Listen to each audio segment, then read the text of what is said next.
Hi friends, welcome back to my channel. ముందుగా అయితే అందరికి నమస్కారం అండి. తెలంగాణ రాజ్య వికాసానికి సంబంధించి ఒక బిగ్ బ్రేకింగ్ న్యూస్ అయితే రావడం జరిగిందండి.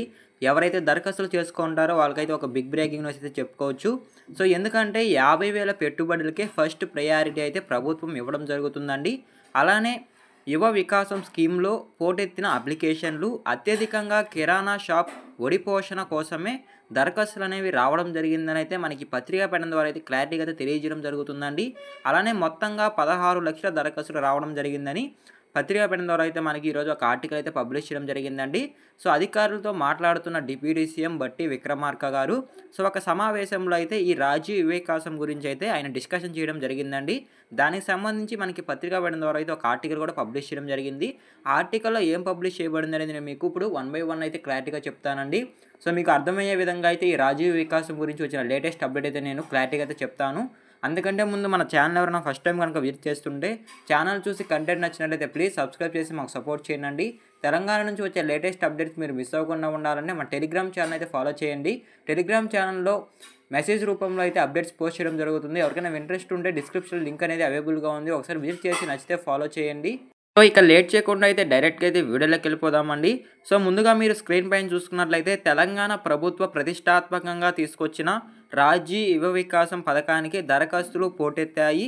ఏకంగా 16 లక్షల అప్లికేషన్లు రాగా అందులో ఎవరైతే 50,000 నుంచి 1,00,000 వరకు దరఖాస్తులు చేసుకున్నారో వాళ్ళకి మాత్రం ముందుగా అయితే ప్రయారిటీ అయితే ఇవ్వడం జరుగుతుందండి ప్రభుత్వం అయితే. సో అటువంటి నిరుద్యోగులు ఎవరైతే ఉంటారో వాళ్ళకి ఉపాధి లోన్స్ అనేవి మంజూరు చేసేందుకు ప్రభుత్వం సిద్ధమవుతోంది. అయితే కొన్ని దుకాణాల నుంచి అంటే 2 కేటగిరీస్ నుంచి అయితే ఎక్కువ దరఖాస్తులు అయితే రావడం జరిగిందండి ఈ లోన్స్కి అయితే. ముందుగా చూసుకున్నట్లయితే అధికంగా కిరాణా దుకాణం అలానే పాడి పోషణ కోసం యువత దరఖాస్తు చేసుకున్నట్లయితే సమాచారం రావడం జరిగిందండి. ఈ 2 వ్యాపారాలకైతే ఎక్కువ దరఖాస్తులు వచ్చినట్లయితే మనకి సమాచారం రావడం జరుగుతుంది. 50,000 నుంచి 1,00,000 రూపాయల లోన్కైతే వీటి నుంచే ఎక్కువ దరఖాస్తులు అయితే రావడం జరిగిందండి. అలానే నెక్స్ట్ చూసుకున్నట్లయితే జూన్ 2న యువ వికాసం మంజూరీ పత్రాలు వచ్చే నెల 10 నుంచి 15 వరకు లబ్ధిదారులకు శిక్షణ డిప్యూటీ సీఎం బట్టి విక్రమార్క గారు అయితే తెలియజేయడం జరిగిందండి. సో రాజీవ్ వికాస మంజూరీ పత్రాలని 2వ తేదీ నుంచి అందించబోతున్నారు. కాకపోతే ఎవరైతే అర్హులుగా ఉంటారో వాళ్ళకైతే వచ్చే నెల అంటే జూన్ 10వ తేదీ నుంచి 15వ తేదీ వరకు అయితే శిక్షణ అనేది ఇవ్వడం జరుగుతుందండి రాజీవ్ వికాసానికి సంబంధించి అయితే. సో మీకు క్లారిటీగా అయితే అర్థమైంది అనుకుంటున్నాను. అదేవిధంగా నెక్స్ట్ చూస్తున్నట్లయితే యువ వికాసం స్కీమ్లో 50,000 పెట్టుబడితో ప్రారంభమయ్యే చిన్న తరహా వ్యాపారులకే మొదటి ప్రాధాన్యత ఇవ్వాలని ప్రభుత్వం నిర్ణయించుకునిందండి. ఆ తరువాత 1,00,000 పెట్టుబడికి ప్రయారిటీ ఇవ్వనున్నట్లు సమాచారం అయితే రావడం జరిగింది. జూన్ 2 సందర్భంగా పంపిణీ చేసే శాంక్షన్ లెటర్లు ఎక్కువ ఎవరైతే 50,000 పెట్టుబడితో అప్లికేషన్స్ ఉంటారో వాళ్ళకే ఈ లెటర్స్ అనేవి కూడా మంజూరు చేయాలనేది ప్రభుత్వం నిర్ణయించుకున్నట్లయితే సమాచారం రావడం జరుగుతుందండి. అలానే కిరాణా పొడి పోషణ ఈ 2 కేటగిరీస్కే 50,000 లోన్స్ అనేవి పెద్ద ఎత్తున అయితే రావడం జరిగిందండి. సో మీకు క్లారిటీగా అయితే అర్థమైందని అనుకుంటున్నాను. రాజీవ్ యువ వికాసం కింద వచ్చిన దరఖాస్తుల్లో మెజారిటీ కిరాణా దుకాణాలు ఏర్పాటు కోసమే ఎక్కువ దరఖాస్తులు అయితే రావడం జరిగిందండి. ఆ తర్వాత ఆవులు లేదా గేదెల పెంపకం కోసం ఇంట్రెస్ట్ చూపారు. రాష్ట్ర వ్యాప్తంగా సుమారు 16 లక్షల మంది రాజీవ్ వికాసానికి దరఖాస్తు చేసుకున్నారు. అందులో అర్హులైన సుమారు 8 లక్షల మందిని ఎంపిక చేయనున్నారండి. అయితే తక్కువ పెట్టుబడితో స్వయం ఉపాధి పొందేందుకు సిద్ధంగా ఉన్న యువతను ముందుగా ప్రోత్సహించాలనైతే ప్రభుత్వం నిర్ణయించింది. అందులో భాగంగా కిరాణా షాపుల ఏర్పాటుకు ప్రయారిటీ ఇవ్వాలని నిర్ణయించుకున్నట్లయితే సమాచారం రావడం జరిగింది. లబ్ధిదారి సొంత గ్రామంలో 2-3 కిరాణా షాపులు ఉంటే వాళ్ళకి ముందుగా లోన్స్ ఇచ్చి వాళ్ళని ఎంకరేజ్ చేయాలని అయితే ప్రభుత్వం నిర్ణయించుకున్నట్లయితే సమాచారం రావడం జరిగిందండి. పాడి పరిశ్రమలను ప్రోత్సహించేందుకు ఆవులు అలానే గేదెలను కొనుగోలు చేసేందుకు ఆర్థిక సాయం అందిస్తున్నట్లయితే సమాచారం రావడం జరిగింది. సో ఎవరైతే 50,000 లోన్స్కి అప్లికేషన్స్ ఉంటారో వాళ్ళకైతే ముందుగా లోన్స్ ఇచ్చేందుకైతే ప్రభుత్వం మొగ్గు చూపుతోందండి. ఎందుకంటే కిరాణా షాపులు ఏర్పాటు చేసుకునేందుకు అలానే పాడి పోషణ అంటే ఆవులు గేదెలు అలాంటి కొనుగోలు చేసుకునేందుకు ఆర్థిక సాయంగా ముందే వాళ్ళకి 50,000 లోన్స్ అనేవి వాళ్ళకి మంజూరు చేయడం జరుగుతుందండి. వాళ్ళకి ఎలాంటి సిబిల్ స్కోర్ అనేది అవసరం లేకుండా చెక్ చేయకుండా అయితే వాళ్ళకి లోన్స్ ఇస్తారు. ఎందుకంటే తక్కువ లోన్స్ కాబట్టి అలాంటివి ఏం చెక్ చేయరండి. సో మీకు క్లారిటీగా అయితే అర్థమైంది అనుకుంటున్నాను. సో ఈ విధంగా అయితే 50,000 లోన్స్ అనేవి ఈ 2 కేటగిరీకి సంబంధించిన వాళ్ళకైతే ముందుగా పంపిణీ చేస్తున్నట్లయితే సమాచారం రావడం జరిగింది. అలానే నెక్స్ట్ చూసుకున్నట్లయితే జూన్ 2వ తేదీన యువ వికాసం మంజూరీ పత్రాలైతే ఇవ్వనున్నారు.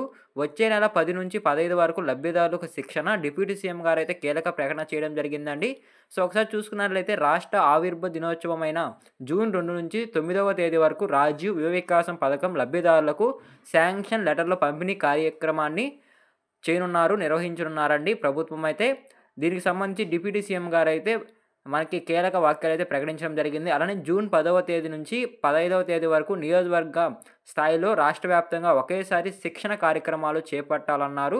సో, మీకు క్లారిటీగా అయితే అర్థమైంది అనుకుంటున్నానండి. సో, ఎవరైతే రాజీవ్ వికాసంలో సెలెక్ట్ అయ్యి మంజూరీ పత్రాలు పొంది ఉంటారో వాళ్ళకైతే జూన్ 10వ తేదీ నుంచి జూన్ 15వ తేదీ వరకు అయితే శిక్షణ అనేది ఇవ్వడం జరుగుతుంది. శిక్షణ పూర్తయిన తర్వాత 15 రోజుల తర్వాత గ్రౌండింగ్ కార్యక్రమాన్ని పకడ్బందీగా నిర్వహించాలని డిప్యూటీ సీఎం గారైతే తెలియజేయడం జరిగిందండి. సో, మీకు క్లారిటీగా అయితే అర్థమైంది అనుకుంటున్నాను.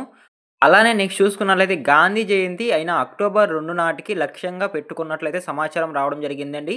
సో, ఈ తేదీ లోపల 5 లక్షల మంది యువతకు స్వయం ఉపాధి కల్పించాలని ప్రభుత్వం సూచించడం జరిగింది. సో, మీకు క్లారిటీగా అయితే అర్థమైంది అనుకుంటున్నానండి. అలానే నెక్స్ట్ చూసుకున్నట్లయితే జిల్లా ఇన్ఛార్జ్ మంత్రులు, కలెక్టర్లతో ఎస్సీ, ఎస్టీ, బీసీ, మైనారిటీ సంక్షేమ శాఖ అధికారులతో సమన్వయం చేసుకోవాలని సూచించారు. అలానే ఈ రాజీవ్ యువ వికాసంలో మరికొందరికి ఉపాధి పొందే అవకాశం అయితే ఉందండి. సో, వాళ్ళు ఎవరనే విషయానికి కనుక వచ్చినట్లయితే గీక్ వర్కర్లు ఉపాధి పొందేందుకు, అలానే యువత ద్విచక్ర వాహనాలు కొనుగోలు చేసుకునేందుకు అవకాశం ఇవ్వాలని డిప్యూటీ సీఎం గారైతే తెలియజేయడం జరిగిందండి. సో, యువ వికాసంలో వారికి అవకాశం కల్పించేలా చూడాలని కూడా తెలియజేయడం జరిగింది. సో, ఫస్ట్ విడతలో చూసుకున్నట్లయితే కిరాణా షాపులు, అలానే పాడి పోషణకైతే నిధులు అనేది విడుదల చేయడం జరిగింది. సో, వాళ్ళకైతే ఎక్కువ ప్రాధాన్యత ఇస్తూ వాళ్ళకి ముందుగా ఈ లోన్స్ అనేవి పంపిణీ చేయడం జరుగుతుంది. అలానే రెండవ విడతలో అయితే గీక్ వర్కర్లకు, అలానే ద్విచక్ర వాహనాల కొనుగోలుకైతే ఈ నిధులు అనేది విడుదల చేయాలనేది ప్రభుత్వం నిర్ణయించుకున్నట్లయితే సమాచారం రావడం జరిగిందండి. సో, మీకు క్లారిటీగా అయితే అర్థమైంది అనుకుంటున్నాను. సో, మొత్తానికైతే 50,000 పెట్టుబడికే ఫస్ట్ ప్రాధాన్యత అయితే ఇవ్వడం జరుగుతుందండి. సో, ఎవరైతే సరే 50,000 లోన్స్‌కి అప్లికేషన్స్ వేసుకోంటారో వాళ్ళకి మాత్రమే ముందుగా లోన్స్ అనేవి ఇవ్వడం జరుగుతుంది ప్రభుత్వం అయితే. సో, మీకు క్లారిటీగా అయితే అర్థమైంది అనుకుంటున్నాను. జూన్ 2వ తేదీన యువ వికాసం పత్రాలనేవి మంజూరు చేయడం జరుగుతుంది. సో, మీకు రాజీవ్ వికాసం గురించి ఏదైనా డౌట్స్ ఉంటే కామెంట్ చేయండి. సో, వీడియో ఎండ్ వరకు చూస్తుంటే ప్లీజ్ లైక్ చేసి వెళ్ళండి. మీరు లైక్ చేయడం ద్వారా ఈ వీడియో మరికొందరు రికమెండ్ అయ్యే అవకాశం ఉంది. వాళ్ళు కూడా యూస్‌ఫుల్ ఇన్ఫర్మేషన్ తెలుసుకుంటారు. అలానే తెలంగాణ నుంచి వచ్చే లేటెస్ట్ అప్డేట్స్ మీరు మిస్ అవ్వకుండా ఉండాలంటే మన టెలిగ్రామ్ ఛానల్ అయితే ఫాలో చేయండి. డిస్క్రిప్షన్‌లో లింక్ అనేది అవైలబుల్‌గా ఉంది. సో, వీడియో ఎండ్ వరకు చూస్తుంటే థాంక్ యూ ఫర్ వాచింగ్ అండి. మరొక ఇంట్రెస్టింగ్ వీడియోతో మీ ముందుకు వస్తాను. అంతవరకు జై హింద్.